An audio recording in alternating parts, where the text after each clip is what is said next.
Monsieur l'ambassadeur du Rwanda, Monsieur le président, maire de Rouen, Madame la maire adjointe, particulièrement engagée sur ce sujet, Mesdames et Messieurs les élus, Madame la vice-présidente du département, Mesdames et Messieurs les représentants de la communauté rwandaise de Normandie, Monsieur le président de Ibuka France, Mesdames et Messieurs les victimes et familles de victimes, Mesdames et Messieurs les amis du Rwanda, Mesdames et Messieurs, il me revient la lourde tâche de conclure la prise de parole, ces prises de parole, empreintes de gravité et d'une profonde émotion. Monsieur l'ambassadeur, nous partageons, vous et moi, l'insigne honneur de prendre la parole au nom de notre pays. Cette parole nous oblige et l'enjeu ne doit en aucun cas nous paralyser.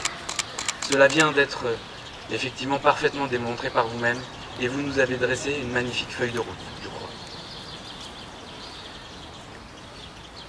Car cette 30e commémoration du génocide perpétré contre les Tutsis est l'occasion ici à Rouen, grâce à une volonté portée par les élus et les acteurs locaux, de regarder l'histoire en face et de faire vivre la mémoire des disparus. D'1 million de disparus. Depuis plusieurs années, la France a mené, cela a été dit, un nécessaire, essentiel, travail historique, objectif, mené par une commission sur la base d'archives désormais rendues publiques. Elle s'est engagée avec force depuis 2021 et le discours du président français à Kigali, reconnaissant les responsabilités lourdes et accablantes de notre pays. Ce discours, prononcé au mémorial des victimes du génocide, rappelle immanquablement à nos compatriotes français, celui du président de la République Chirac, au Vélodrome d'hiver en 1995. Loin d'être un affaiblissement de notre pays, la capacité d'une démocratie à regarder son histoire et ses fautes en face, et la force et l'honneur d'un pays, est la condition nécessaire à la mémoire et aux relations diplomatiques et d'amitié entre nos deux pays. L'œuvre de justice qui se poursuit devant les tribunaux français et grâce aux services d'enquête, à la poursuite des génocidaires et leurs complices, est le dernier pilier de l'engagement de notre pays. Histoire, mémoire, justice.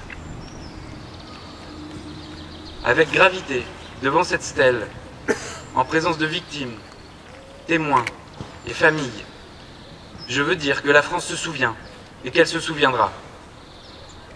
Elle se souviendra de cette mécanique génocidaire méthodique qu'elle et la communauté internationale n'ont pas stoppée.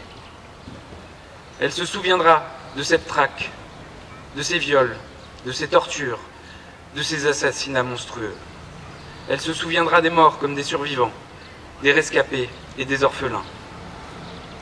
Elle se souviendra qu'en 1994, on a voulu éradiquer des Tutsis parce qu'ils étaient Tutsis. Elle se souviendra d'autant plus que la France a une histoire et une responsabilité. Elle n'a pas su entendre les alertes de ceux qui l'avaient pourtant mise en garde. Elle est restée aux côtés d'un régime génocidaire. En ignorant cette alerte, elle a endossé une responsabilité accablante dans un engrenage qui a abouti au pire de ce que l'humanité peut produire.